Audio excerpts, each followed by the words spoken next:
I got a lot of views. I got a lot more patrons all within 30 days. It was crazy. At the same time, COVID hit. And I was still working a full-time job and doing this. And so there was a very much rise and fall of all these kind of emotions. I got into a habit of just writing. But there reached a point where it was stressful, getting, I think at the time I was only doing 3 chapters a week. There was all this kind of stress that would build up and build up and build up from all sorts of sources and stuff. So over the years, I've definitely learned to pare down as much stress as I possibly can.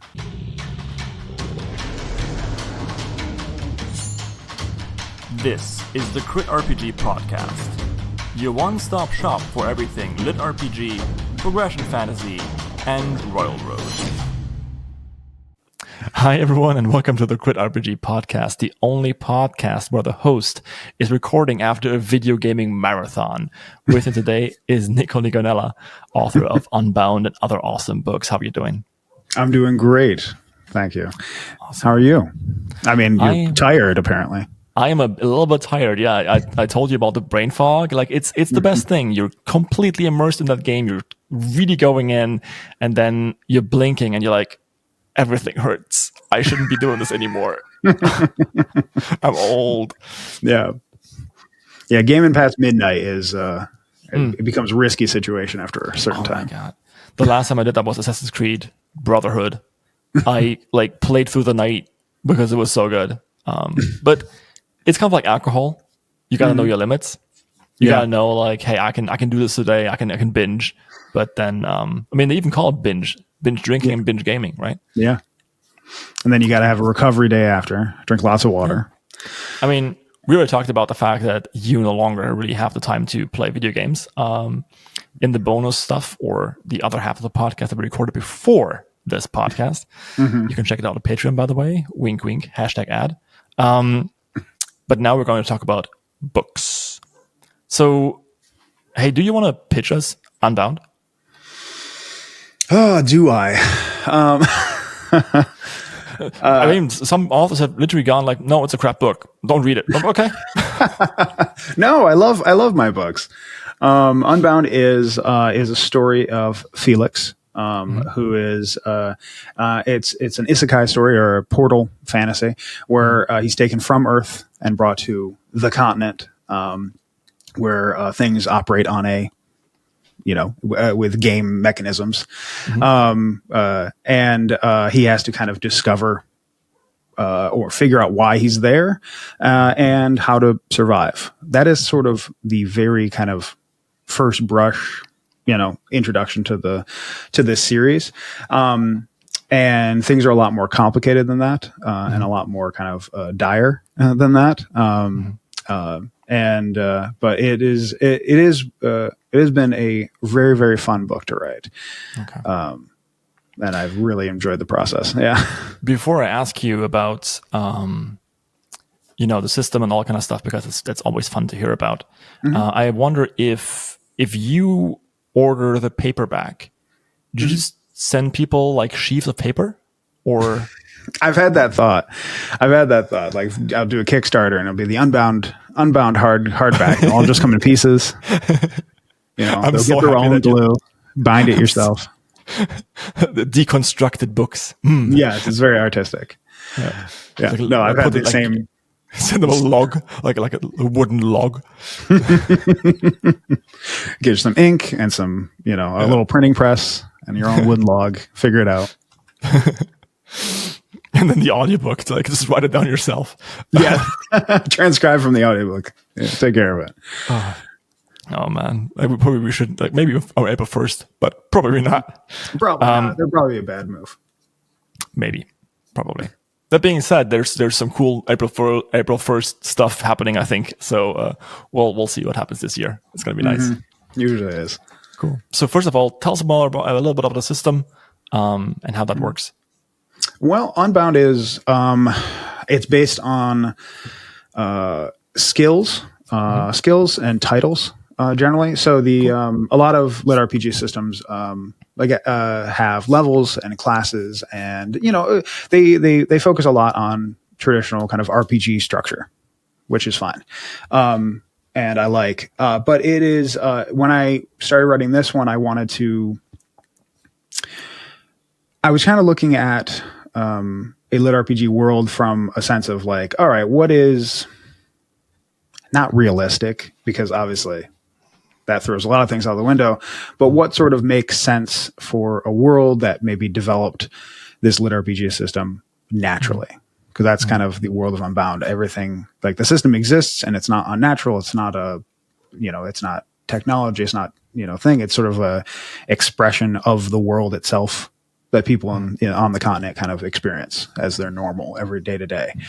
And so I was like, all right, well, what would be kind of included? So things like inventory, I didn't include, trying to think of other things. A lot of the things that are a little bit more gamey, I didn't include. So you have your health, you have stamina, as sort of indicators of your well-being.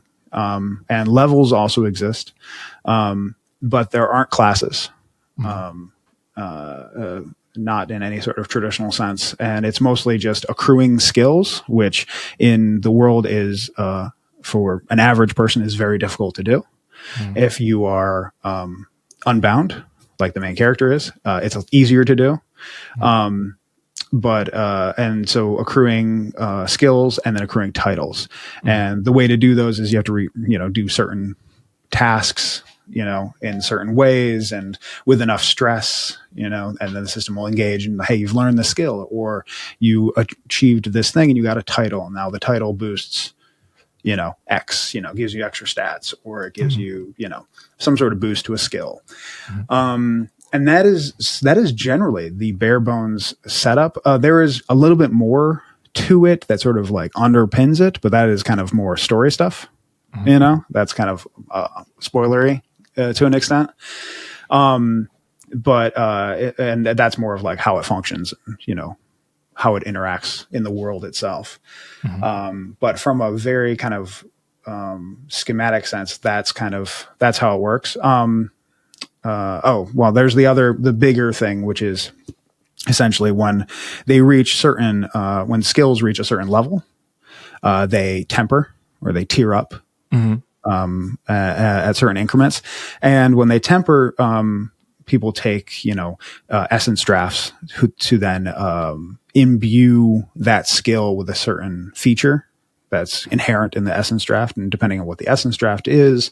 And there's essence drafts of, clarity, essence drafts of fire, and again, those are hard to make. It's an alchemical process and it's closely guarded secrets. So a lot of the world building influences the systems itself, especially in regards to power levels and how much access people have to certain things.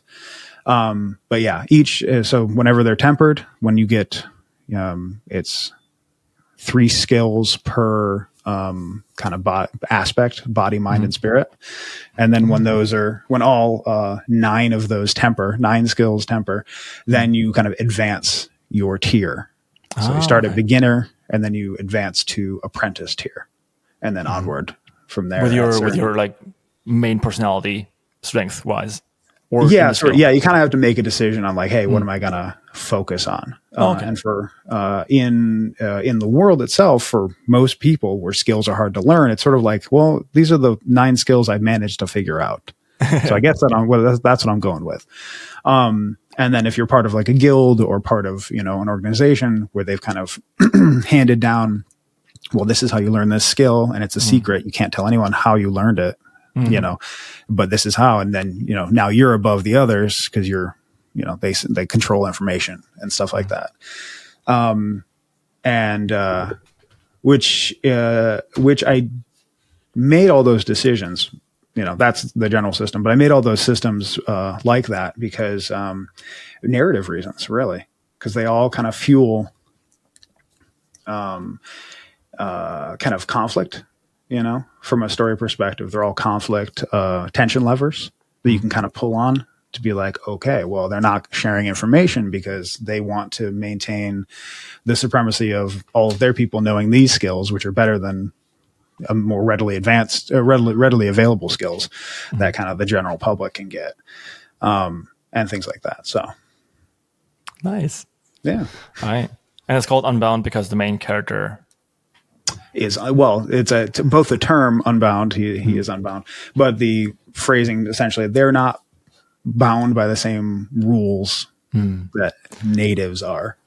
So by the end of the first book, on the scale from like farm boy to OP god, where are we at?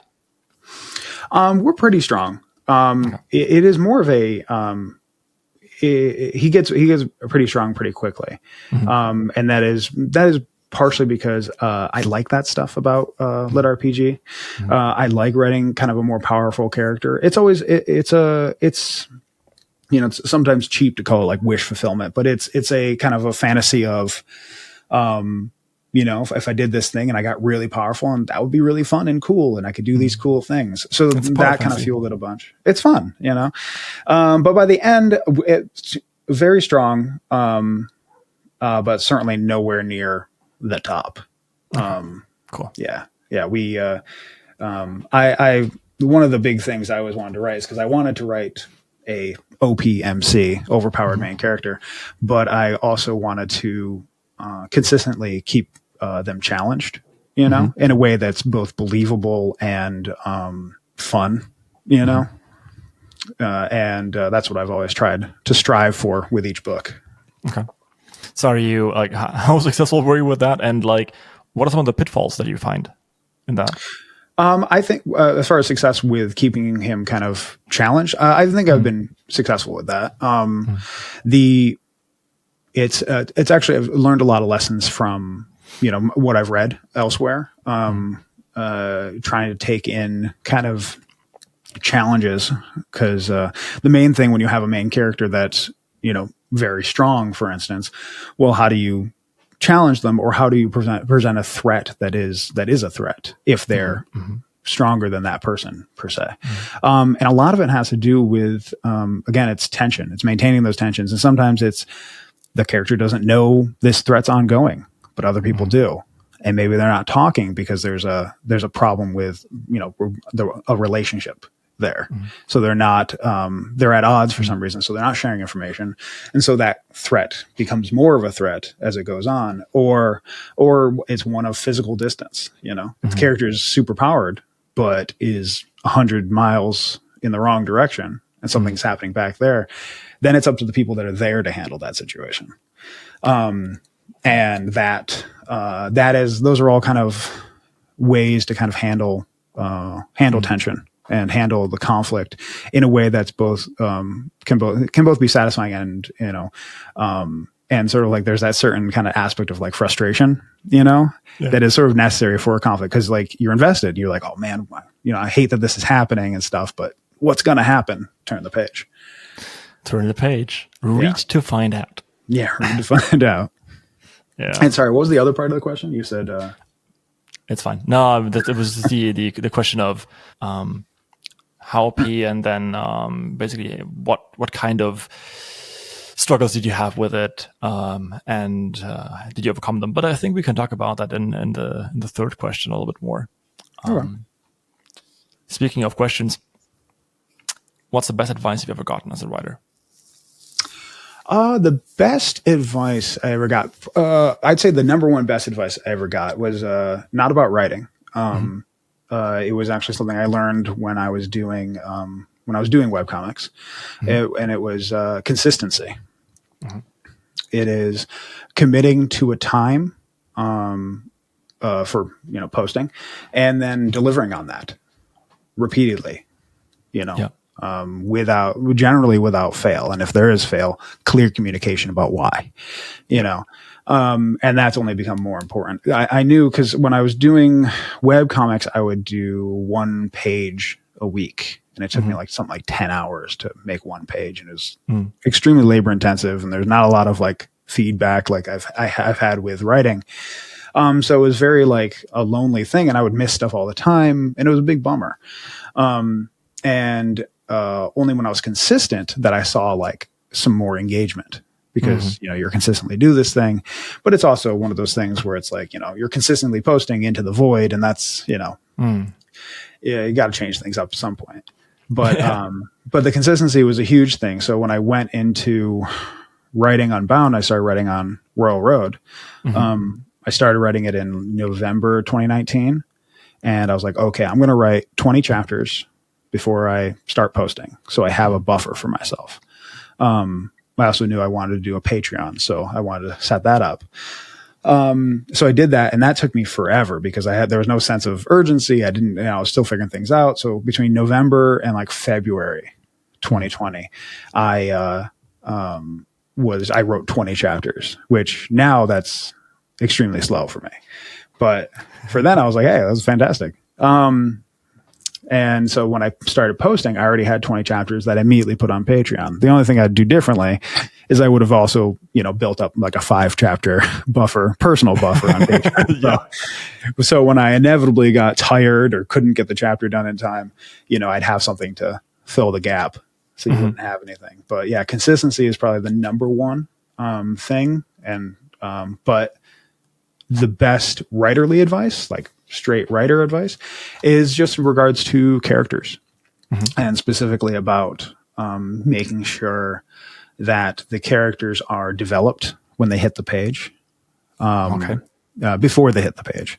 And it's mostly like, to clarify, it's like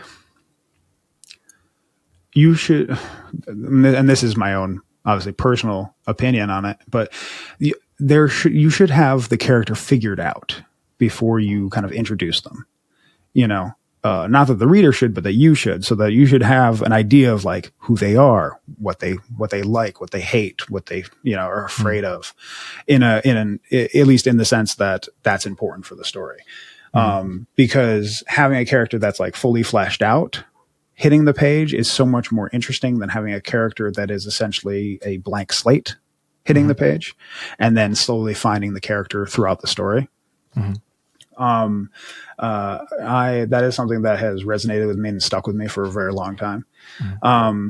And is only, in my opinion, only ever improves kind of the narrative, because you have something to hold on to with who the character is, as well as things to anchor conflict to, and relationships, and, the plot itself, And how do you do that? Because in my book, I mean, like we talked about our origins as role players, right? Where you're like, you do a new character every round or whatever. But in books, it doesn't really work all that well. And I actually struggled to find the main character or what the characters are about for 180,000 words before I actually, was like, oh, that's what it is. Sometimes, and especially for people who are more discovery writers than plotters, it is something that is like, you just got to do it until you figure it out. That is absolutely viable. And my particular bit of advice is definitely predicated on the fact that I outline heavily. I do a lot of pre-prep before I write anything, because I find it streamlines my entire process by, front loading all my work. The back end, which is just the writing part, becomes so much faster because I don't have to just the writing part. But I don't have to think about, why this is happening or this or that. I know the progression is just kind of writing the prose, writing this, and kind of hitting those emotional beats. But I also know which emotional beats am I reaching for, because I know the character. So that said, the way I do it is essentially I take the character, I will usually build them around kind of an idea, whether that idea is just compassion is good, it might be one, or, the plucky sidekick is another, version. And then I kind of tease out details from that. And a lot of it for me comes from kind of looking at the whole thing. Just that it's from looking at the whole thing as opposed to looking at just this one character. Sort of how do they fit into the kind of tapestry that the whole book is. And that's easier when I've outlined the thing, or when I've at least outlined one book. And then I can be like, oh, okay, well, they're this because they have this relationship with these other people, or at least I want them to have this sort of relationship with these characters. So what does that say about them? And I'll sometimes I'll work kind of like backwards with that. Like I'll have like a skeleton plot kind of figured out, and then start kind of like, oh, well, I do want, some characters that they're going to bounce off of. I want like a core group of characters, and in my opinion, you want them different enough, but then they still need to have those bonds.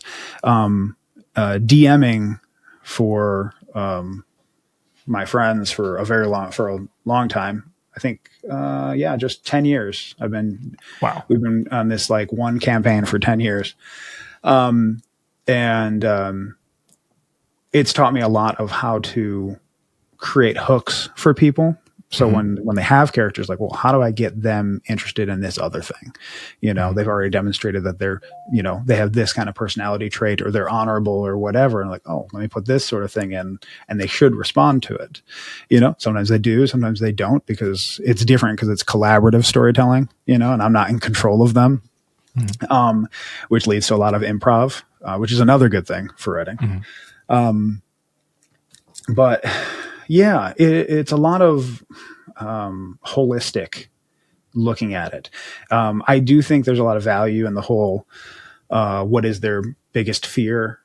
What is their biggest desire? There's what is the, what is their misbelief or the lie they tell themselves, which usually ties into their fear, and it drives a lot of the tension with the character. So if a character, believes that the world is terrible, their greatest desire is to just be accepted, but they believe the world's terrible and they're afraid that they'll get rejected. So the believing the world is terrible inherently is the misbelief, or it could be in this case. And believing they're going to be rejected, their fear, that misbelief kind of feeds into that, which kind of keeps them from accepting that the world is good or whatever. And using that as sort of like a kernel for then expressing, well, how do they interact with others now? Well, clearly, some people, they'll do entire, well, they were born here and until age 12, they did this, and their parents are this, and you do a genealogy tree, you go down the Tolkien route, and there's nothing wrong with that either, other than just getting lost in the weeds sometimes. And then you start with and Abraham begat Ishmael. Yes. Yeah. Getting lost in the world building weeds is something that's always to be kind of worried about. I don't know, for most of my books, I was earlier saying hey, how do you find out, right? Because I love to discover the background of my characters through writing. It's for me, that's really cool. And I think if I did that beforehand, I wouldn't write the book. Right? Because in Torchbearer at the end now, there's 3 new characters that I have to kind of flesh out and have a general idea of what they are, or who they are. But I think sometimes it makes sense to just explore them through the lens of the main character. So you got to have the main character figured out to some degree, I think. But or the point of view characters, I think. And the other ones, I think you can be more lenient about, because you can discover them as the story goes along. If you're okay with rewriting, which famously I am. Yeah, rewriting, especially in that sense, when you're discovery writing, unless you're just really, really good at improv and just making up on the fly, and maybe your first draft is great, exactly what you wanted. But I've seen a lot where discovery writing benefits a lot from rewriting, because you take all the stuff you've figured out and you've slowly kind of meandered towards, and maybe oh, and hey, this point seems interesting. And then when you rewrite, you just make it so, hey, that point was intentional the entire time and not found 20,000 words into it, or 30, 40, 100,000 words into it. That being said, I think you are, other than Travis Baldry, the only other outliner I've had on this show. Oh, really? Yeah, who admitted it? I outline heavily. Yeah. I leave empty spaces, because like you, for a long time, I would be a discovery writer, because I would have the same feeling hey, if I kind of poke at this project too much, I won't want to write it anymore because I feel like I've written it to an extent.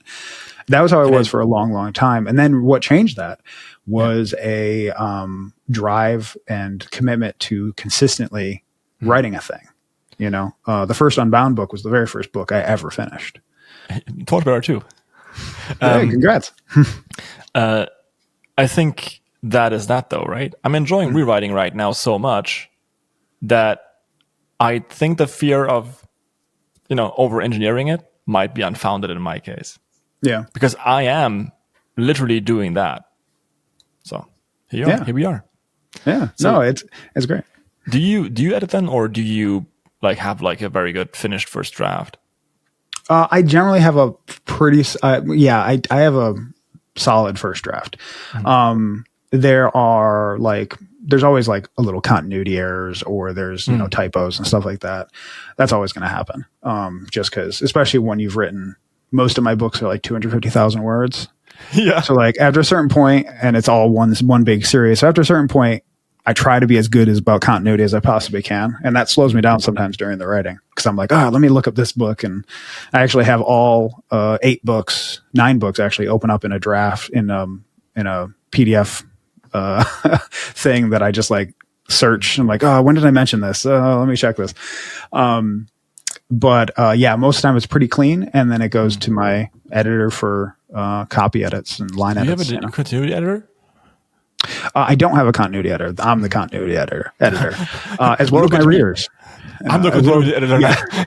As well as my readers. I have a typo channel on my Discord where they'll kind of poke at me and be like, "Hey, spelled this wrong. I'm like, "Cool." Oh God, yeah. As it's a blow to the ego to an extent, but it's good. They're always being helpful. And there's one that they found that they realized it was a continuity error actually in the book 9, which is coming out soon. And I was like, okay, got to fix this. And it was just a little line where it just needed to be a little tweaked and adjusted. Just because it's something I mentioned 2 books prior, I think, and they're like, "Whoa, this isn't what you said." Like, crap. But things like that happen most of the time, though. Especially with outline. That's part of outlining for me. Is I end up with kind of what I want in the first place. There's not a lot of, this scene doesn't work, let me scrap it and rewrite this into something else. There's not a lot of that. A lot of what I put in is very intentional. Is it perfect? No, nothing's ever perfect, but it's intentional, and it's and that's one of the big things also is nothing's going to be perfect, but when you finish a book, it teaches you a lot. Especially teaches you how to finish books. Yeah. Finishing books is a vastly different skill than starting books. Well, it's a new ad. If you're interested in having your story shouted out on this podcast, please reach out to me under critrpg.podcast@gmail.com. For now, I just finished the first book in my own series, Torchbearer. If you like a slow burn story about weak to OP main characters, mixing magic and technology, and numbers going up, you might also enjoy this one. You can find the link to my link tree down below. And that's all for now. Thank you very much for listening and or watching, and let's get on with the show. Okay, cool. That being said, what's one thing that you learned and would now like to change or have changed? I think the biggest thing that I learned from when I started in, I'd say 2020, was how to manage stress better. Oh, okay. So that's a big one. Mostly because when it all started, I prepped myself as best I could. I did the 20 chapters. I had a buffer to an extent. And then it became kind of exhilarating because in April, it hit Royal Road's trending. Was their old rising stars, it was number 1 on trending for a month. And that was very exciting. I got a lot of views. I got a lot more patrons, all within 30 days. It was crazy. At the same time, COVID hit. And I was still working a full-time job and doing this. And so there was a very much rise and fall of all these kind of emotions. And that the kind of rise buoyed me through, it floated me on through a lot of the worst parts of the stress from work and COVID and all this other stuff. And then I sort of, kind of got into a habit of just writing. But there reached a point where I was like, I wasn't managing. It was stressful, I think at the time I was only doing 3 chapters a week. Okay. Even just doing that, it was just stressful. The day coming up, I have to get this written or, in a couple of days. And I wasn't as fast writing as I am now even. So it was like, there was all this kind of stress that would build up and build up and build up from all sorts of sources and stuff. So over the years, I've definitely learned to pare down as much stress as I possibly can, and that's mostly by eliminating the stressors that are causing that kind of stuff, as well as managing my schedule. I mean, it ties into, I quit my job in 2021 and went to writing full time at that point, which was a bit of a leap, because I was only surviving off of Patreon, and my Patreon was okay. It was more than I was making my old job, but Patreon's a lot like a sales job. You're getting it's very, very fickle. Fickle, yes, feast and famine. You never know if like the next month it's just going to drop to nothing. You're pretty sure it won't, but and also like in Germany, you got pretty good. Like you're pretty well insured if you lose your job. Right. So I'm employed right now. I think I've mentioned this a few times, and I'm looking for a new job slowly. But if you lose a job, you get, benefits. That's And nice. We don't. But if you're on Patreon, you don't, like if you're freelancing. So. Oh yeah. And being self-employed is, unless you're doing really well for yourself, being self-employed is really rough. I want to say the world over, but also, especially in America. There's a lot of extra stuff that you have to kind of worry about. So tying into the whole stress thing, what I found and what I learned was it was partly how to outline my books, was kind of managing my schedule on a day-to-day basis, and then maintaining what has been the phrase I've adopted is my priority list. Okay. Which is it's a lot like it's like work-life balance. It's that same kind of concept.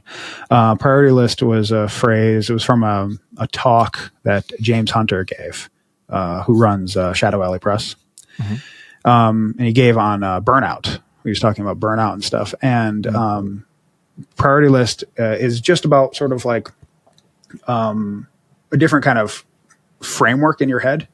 To a certain extent. So my priority list generally is number 1 priority is my family. My number 2 priority is writing. Number 3 is my health. And number 4 is just everything else.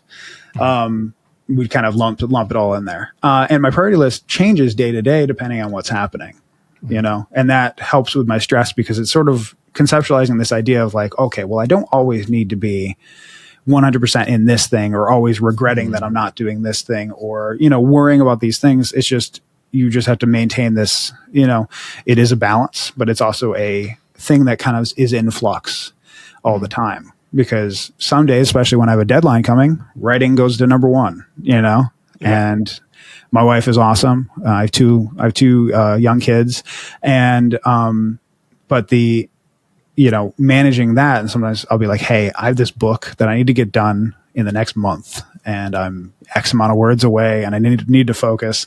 And so we make a priority of, like really buckling down on it and getting that done. Other times I'm like, well, especially right after I finish a book, like, hey, let's go do more things as a family, or at least let me go, hang out with the kids and I go, build Legos with my son or chat with my daughter. And it's just kind of being both present and aware that no one's the same always, and things are going to change. And that has worked a lot to reduce my overall stress and really just kind of makes things a lot easier. And that's something I would love to have known, 4 years ago. Yeah, the priority list sounds pretty dope. Because it is the hardest part about stress is, removing what stresses you. Yeah, of course, but that's not always possible, right? So how do I remove not having a job? Yeah. So, yes. Obviously by finding one, but it's very much like a struggle with yourself, and I do believe that mental health is super important especially as an author, because Yes. your brain is your biggest tool. So your hands or your eyes, it's your brain. Yes. Yeah. You gotta Mental keep it health, huge. Stress always plays into that. Mental health, making sure your mental health is good and your physical health is good. So like, doing stretches and being active, but also, kind of maintaining your, the drive to keep working, and it's harder. It's easier when, I'll admit I've had, so I've had a lot of success, and that makes it easier to kind of handle some stress, especially like if I see a negative comment about something or something like that. It's easier to brush that off when you kind of, like are more sure in your process, and success kind of adds that surety to an extent. Yeah. I really wish there was like, a sure-proof way to remove stress, but there really isn't. It's just lots of working on yourself, with yourself, and finding out what stresses you and why, and then trying not to do that. Yeah. But okay. I think we should move to the next question. Sure. One book that you love, and why is it awesome? The book I love, and it's probably probably the most formative book in the whole series, actually. But the first book is called The Curse of the Mist Wraith. It's by Janny Wirtz. It is an epic fantasy from mid-90s, maybe? I forget when it was first published. But it is a long series, and actually the last book in the series is being published like this May. And it's like, I don't know how many books, 10 books maybe? But 11? 11 books, I don't know. And Curse of the Mist Wraith is, it informed, I want to say, a lot of my tastes for a long time. Like I said, foundational. It's a big epic series. There's a lot of complicated characters. It has a lot of lyrical prose, and there's a focus on music and magic, which is also really formative for me. That kind of hand in hand with Wheel of Time did a lot on my my young writer brain, to kind of inform a lot of things I found exciting and interesting and wanted to explore. That's super interesting. That is a very, very good, fun book, very sweeping series. It's super interesting because it's not her most famous book, and not the most read one either, but still interesting. Yeah, no, it isn't, but it's the one I really like. And that's legit, right? Something we have that.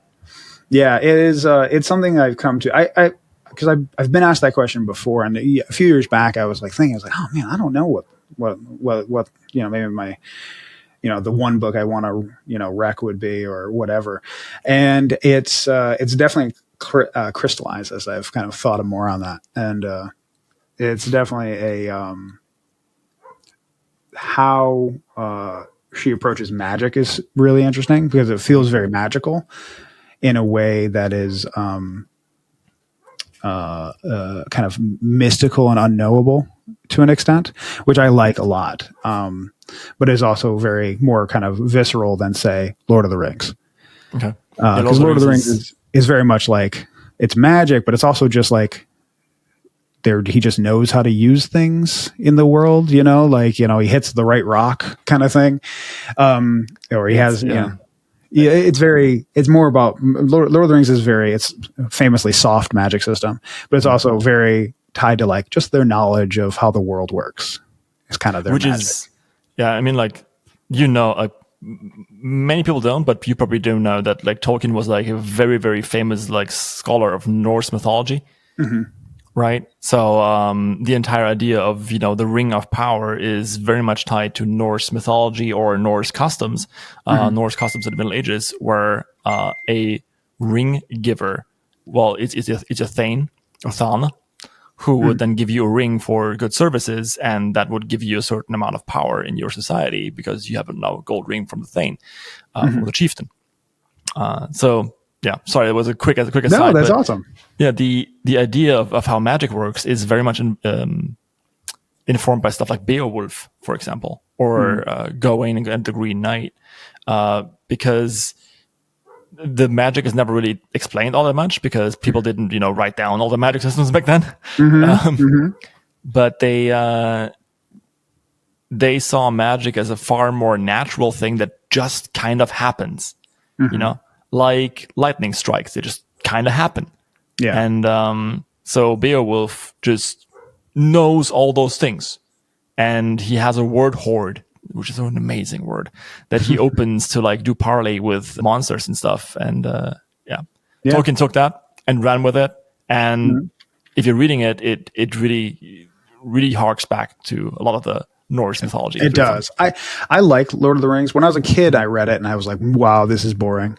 Because it's just the way it's written. It's very slow. It's very, it's a very particular kind of way. And I came off of reading a lot of epic fantasy in the 90s and started reading that. I was young and I was reading it and I was just like, oh God. When I read it later, when I had more appreciation for it, I enjoyed it a lot more. But I'd say like, there's a lot of epic fantasy stories, and that's kind of where my heart lies with a lot of epic fantasy, where the thing I liked about it was this sense of the main character getting some sort of power, right? They were the chosen one. They were whatever. They would get some sort of power. They'd improve with that power, and they'd use it to defeat the bad guy at the end of the book. I remember reading a lot of stories, and it was like I would latch onto those kind of things a lot more. And I came to appreciate more like the relationships and the story and all this other stuff, the plots and the story structures, especially as I kind of learned more about writing as I got older. But it was always kind of drew me back to that. And so when progression fantasy or lit RPG kind of kicked off, and I started to become aware of it, probably like 2010 or something like that, I was like, wow, this is really kind of ticking a lot of boxes for things I really like. It really kind of prepped me for realizing what I wanted more of, which was a lot of the progression fantasy stuff. The best part of Harry Potter is when he learns a new spell. Yeah. Well, the best, like with Harry Potter, and Harry Potter is kind of fraught itself at this point. But the thing when I was a kid, never gonna take away my memories as a kid, but when I was a kid and I liked, and I was reading Harry Potter, the thing I liked more was sort of like learning about the world and learning about, this. And I kind of wanted to be with any kind of magic school. I always wanted to like stay there more, go to those classes to an extent, learn more about the world. That wasn't the story that was being told, but there's a certain kind of amount of thing about magic school stories where you're just like, come on, just linger in the school more, please. Like about the school itself instead of about the whatever threats, outside. I kind of wonder, do you think because... So obviously lit RPG and our entire space is doing it completely different. And I kind of wonder if that's inherent in lit RPG or if that's more of a case of people just taking more space and more time because we're not inhibited by, big publishing editors. That's definitely an aspect. Yeah. There's no one saying, hey, you need to cut this down to 80,000 words. Yeah. Because if they did that to me, that would be the worst. I couldn't function. I could not write maybe I could. I've never tried. The smallest book I wrote was 122,000 words. And I was like, yeah, this is tight. This is great. But everything else is 200,000 plus. Because that space, and we're not inhibited. And to be honest, it benefits us to have a longer book to a certain extent. As far as money wise and marketing wise, people like a long audiobook. When you see 20 plus hours in an audiobook, and it's the same credit that a 10-hour audiobook is. For some people, it's like, well, I'm going to get the 20, more bang for my buck, which is true, to an extent. But it's like I think a lot of it has to do with there's the decompression, like you said. It's a decompression of the moment where you can kind of linger in these spaces more, and there's no editors shoving us, or at least editors saying like, well, that's probably not a good idea. We'll find out that by ourselves if it's a good idea or not. But I mean, you see from the rise of a lot of slice of life stuff, you see the rise from like cozy fantasy stuff. Even people like to linger in that kind of thing. And I think it's mostly, at least the reason all that stuff is successful is has to do with a lot of like people have this.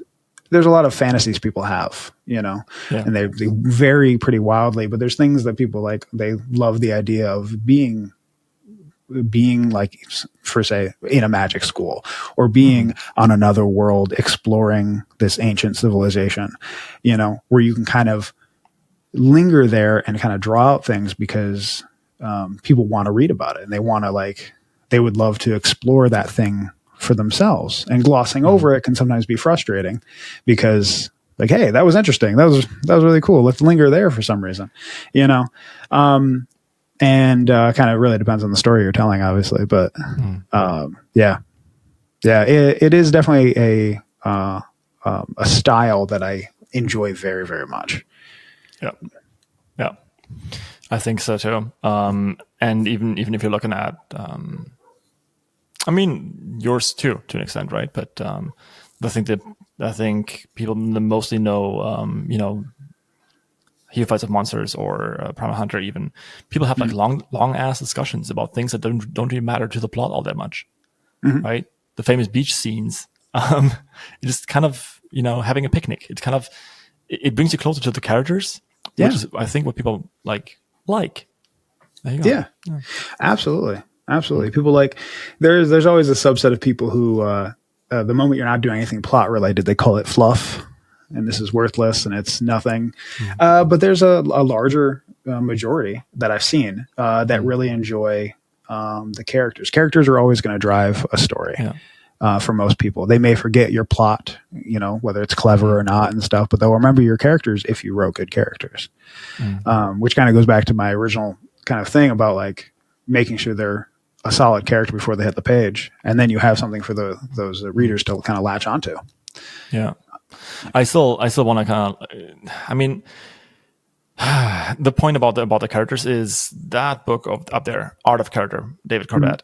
I recommend it a lot. It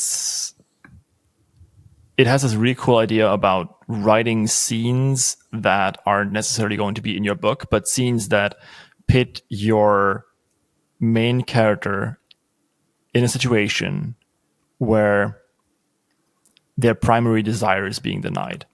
I do think that the Art of Character is the least formulaic, most open-minded, and at the same time also most in-depth book about characters I've ever read. So there's no checklist in there. It literally just tells you, like, in very, very psychological terms and very very high-brow prose or highbrow writing, I should say, like what exactly makes up a character. And it's sometimes it's a bit cumbersome because of that. But if you've read it like 4 or 5 times, you're like, oh wait, makes so much sense. I still kind of wish I could use it more because, like I said, I'm maybe a little not quite there yet. But what you're saying makes absolute sense. People love characters. People want to hang out with their characters more. And there's only one thing that I find very interesting and not many people do. Long-term character growth with characters who have massive flaws. There's only one book that I can like properly think about where the main character really engages with their primary flaw over a long period of time and actually tries to overcome it. Yes. So, I think that is always tricky, especially in our genre, mostly because there's a lot of readers who do not like flawed characters. Any flaw, it can be seen as a sort of defect, which, I mean, it is, but some people will respond kind of negatively to that. I think it definitely can be done. Absolutely. And I would love to see it done more. I also like to see, in my stories, I try to, I have a very kind of large cast. We focus mostly on, Felix as the main character, and there's a few people around him, but we'll have people kind of move in and out, as well as the cast is probably like 5 or 6 kind of around him that kind of we deal with. I also like to do arcs for like 1, maybe 2 of them per book, where they're kind of moving through, kind of getting over something or getting through something, in a way that is there is measurable growth by the end, not just in a lit RPG way, but in a sort of like a personality kind of way. And I think that that contributes a lot to making a character feel more both relatable, real, and interesting. You know, I know I have a character, Evie, who goes through a pretty solid arc, especially in book 6, that I've had a lot of positive reactions to, as well as another character, Attar, who's gone through similar kind of things. And I think it's definitely always worthwhile to have characters engage with their fears and their desires and their flaws in a way to kind of like either overcome them or, you know, maybe not overcome them, or, you know, it depends on what you're trying to do, but it only adds flavor. In lit RPG, like the protagonist cannot have crippling flaws. It is completely impossible. Whereas, you know, most traditional authors will tell you that it is a good idea. I mean, like if you write like literary fiction, not like the genre stuff, is because that's the main struggle. Yeah. Right. The main struggle is character versus themselves, and they have to have this disabling flaw. But in lit RPG and most genre fantasy or most genre fiction, really, the plot is somewhere else. So there's not really that much space for the main character to be their own worst enemy, because they have a real worst enemy who's trying to destroy the world. And it's a very external conflict set up. I think internal conflicts can be done again, but I think it's definitely something you have to have a light touch on, because like you said, having a big detrimental flaw in the main character is a good way to kill a series, because people are not gonna they don't want to read about this person, because a lot of lit RPG and progression fantasy kind of is predicated on facilitating sort of like there's power fantasy to it, but it's just the fantasies of, you know, like capability of, because lit RPG is all built on and the reason I fell in love with it originally, on self-improvement, you know, and kind of like making yourself better by, you know, through, you know, level ups or whatever. Though I do think inherent in that, because it's self-improvement, right? There should be, you know, you should also be kind of improving them emotionally, mentally, you know, as well as physically and magically or whatever. I think most authors, really, the best authors who sell the most, you included, by the way. Sorry for the brown nosing, but I think what you guys do that you get away with so well is the main character doesn't have these flaws, right? But the other characters do, because the main character is just a window into the world, and tensions may run high, emotions may run high. Main character may be scared a little bit or not as much, but it's just to validate what the reader might feel at the point. The other characters, though, right? I'm thinking about Warformed right now. So the first one was called Iron Prince. Next one is Fire and Song. There's a side character there that is very unsympathetic at the start, and then in the second book we really understand why they are the way they are, and most people loved that. If it had been the main character, I don't think anyone would have ever read that book. So really interesting, because also you don't want to be in that guy's head the entire time. That's also a big thing. That's a part of like kind of the fantasy part of it that people are really kind of buying into in the genre is sort of like that self-insert to an extent. I don't think it's 100% always necessary, but there is an extent where you are self-inserting into the main character, or at least the most readers are. And if you have a awful character, they don't want to hang out there. They need to have redeeming qualities. They need to have things that are awesome, or things that are cool, things that are, you know, that they are kind of on board with. And you're right. I agree with the secondary characters, and it's one of the reasons why I'm like, you should have secondary characters that are interesting and have established things. The first characters the main character meets they all have their own kind of motivations. Some of them are like brash. Some are kind of more honorable. One's actually kind of a dick. But I can make them a jerk, without angering people necessarily, because I can play with that. There's more lenience in kind of giving them more, I guess more personality to an extent, or at least more negative aspects, I guess. Yeah. No, totally.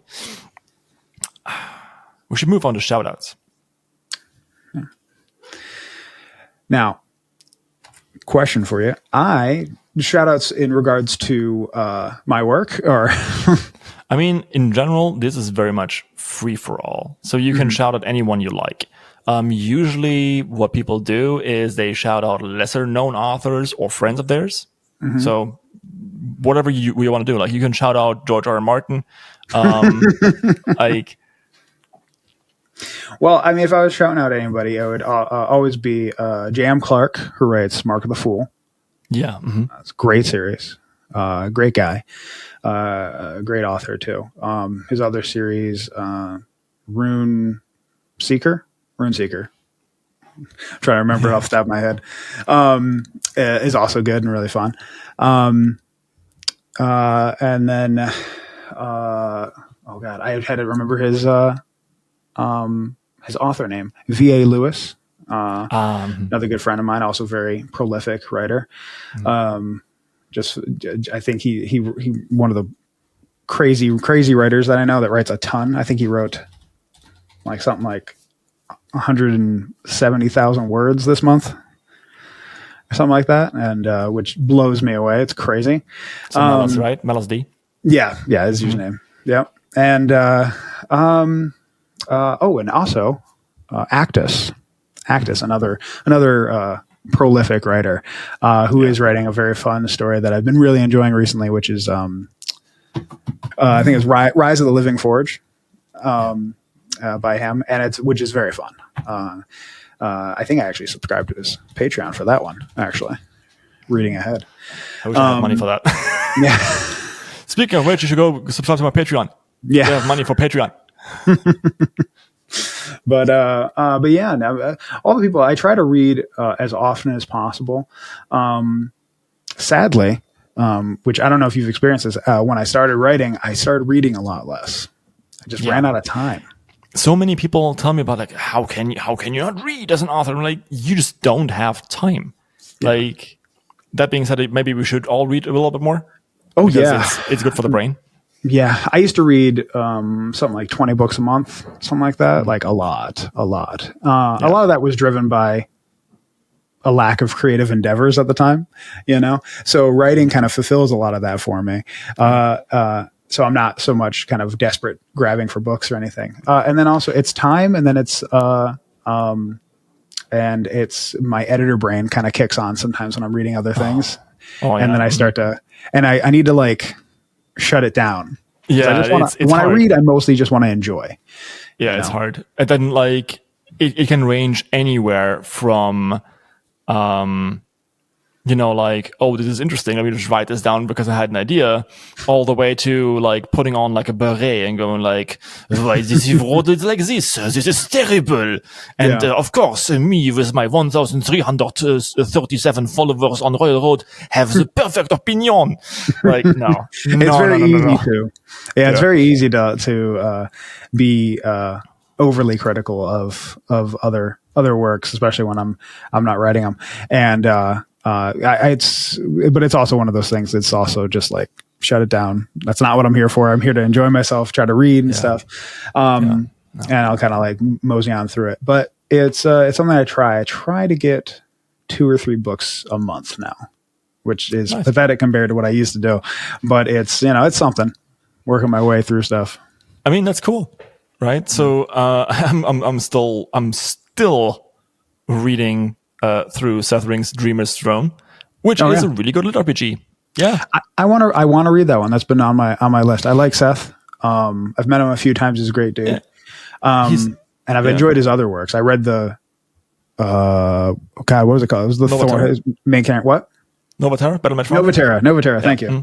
Novaterra, which I really, really enjoyed. And then Battle Mage Farmer. I also enjoyed. I haven't finished that one yet though. I've been craving a good new MMO RPG, lit RPG, kind of going back to the roots. They are really nice. I think they're fun. Unfortunately, the market kind of moved away from them. People don't really like to read them as much anymore. I'm sure at some point they'll come back. I'm going to lean out the window so hard that my feet are dangling off the floor. And I'm going to say that Ripple system exists, so no one needs to write anymore.